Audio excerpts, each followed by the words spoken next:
I worry about us discriminating against our own. That's what I worry about. I think for me, my experience with that, with me saying that, it comes from an experience of not being Latina enough in some rooms and feeling like because of that, I'm being shunned out by my own people, and it's hurtful. And I now know, through time, that I'm not the only one that has experienced that. And I would love to just have that not be. Right? Because as I told you earlier, like when I see, powerful Latinas on Instagram, I follow you right away. And if I see a, Puerto Rican flag on whatever, I'm not even reading what you're doing. I'm already follow because that's how I choose to show up. Mm-hmm. And it would be nice if everybody did. Yeah. Right? There unfortunately have been moments where I've felt that I wasn't,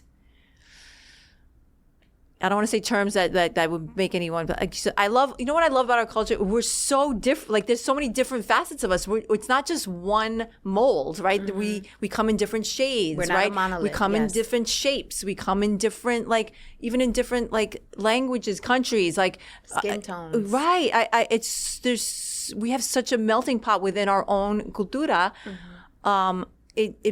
It sort of confuses me why I or anyone else within that would be felt like we don't belong, mm-hmm. because there is no one mold for all of us, right? Mm-hmm. And so, I have not been part of groups because I felt like I wasn't either loud enough, dark enough. I didn't have enough of an accent. I didn't speak Spanglish enough or full on, Latina enough. I didn't speak enough street talk.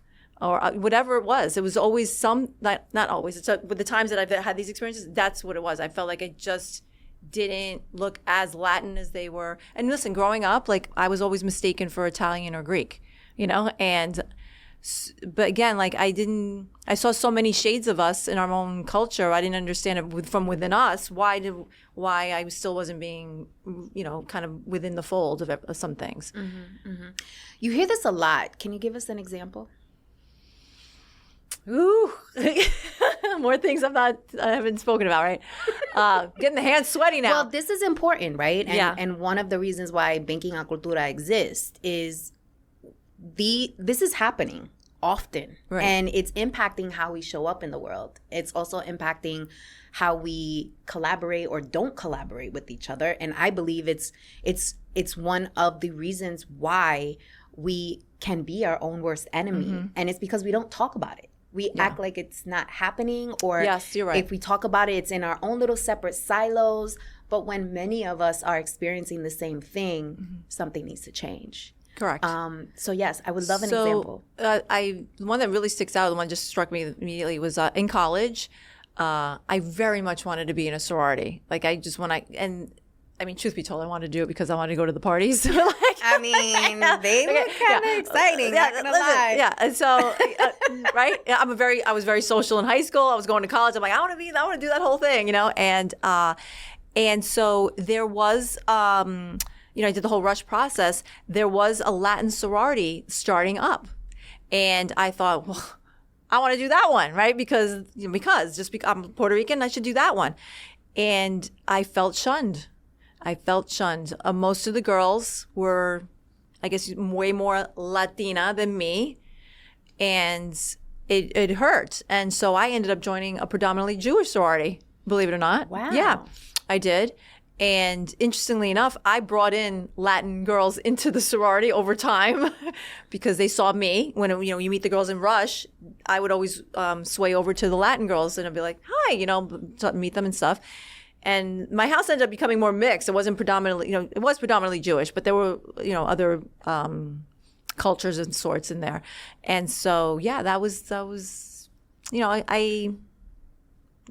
sad when I think about that because it didn't have to be that way, I don't think. Yeah. And I would have loved to have had that that little piece, like because you're always connected with your house, your sorority house, your group, and I don't have that in the Latin form. I love my, I love my Jewish right. house. I do. Right. They're great girls, and but yeah, that would be the example I would share. It's interesting that you say that because I find that a lot of us tend to go where we are accepted, right, and go where we feel welcomed, and it is unfortunate that, or even that where you think it's familiar, right? That's why I was going. That's what's familiar to me. I like to be around my Latinos. Totally, and I believe that's why you find a lot of Latinos in Black communities like collaborating, making money together, making moves together, because there's an acceptance there that unfortunately you don't see in the Latino community. It's not as prominent. Like, for example, I was having this conversation with a girlfriend of mine, and we were talking about how her and I, a lot of our opportunities that are coming to us are through Black women, not through Latinas. Latinas are actually the one talking shit and trying to block us from the opportunities. And how can we change this? What needs to happen? I know for myself, I've pushed because listen, that experience and maybe a couple of others had made me feel like, well, it made me shy away actually from groups. But as I got older, right, because this was like teenagers years and 20s, but as I got older and started being in my career and meeting more Latinas, and realizing that I had a place that I needed, that I was moving into a leadership position by being who I was, being a meteorologist, a Latin one, that kind of sort of thing. I needed to insert myself is what I did. I basically inserted myself in Latin groups. I just showed up. And maybe the TV thing made it easier for me to show up because now I was known. I'll give that. I'll give that. Yet I still needed to show up, like, because I was scared. I was scared, and I still showed up at groups and felt like, I don't speak fluent Spanish. I speak Spanglish, and are they going to really accept me? And then, people will talk to me in Spanish and I'll answer in English. I do understand. I didn't know if it was going to be offensive, but I think over time, first of all, they accepted me. And I think part of it may have been the TV thing. Okay. Okay. However, I took that. I feel like they gave me the ball and I ran with it by showing up in a supportive manner for whatever the organization was. I've been on boards of organizations. I offer myself to speak anywhere. I host many things. And so I feel like I inserted myself. I had to. I had to because I had to show that I actually love being Latin. I love being Puerto Rican. And if I'm shying away from it, how is that showing the cultura that I actually do feel proud of being Puerto Rican? Yeah. I actually have to walk the walk. I have to talk the talk. Yeah. Be the change you want to see. Yes. Yes. Yeah. I think that's a great takeaway. So if you're resonating with any of this and you feel like an outcast or you feel like you're not being accepted, reach out to me. I'll talk to you. Reach out to Audrey. She'll talk to you.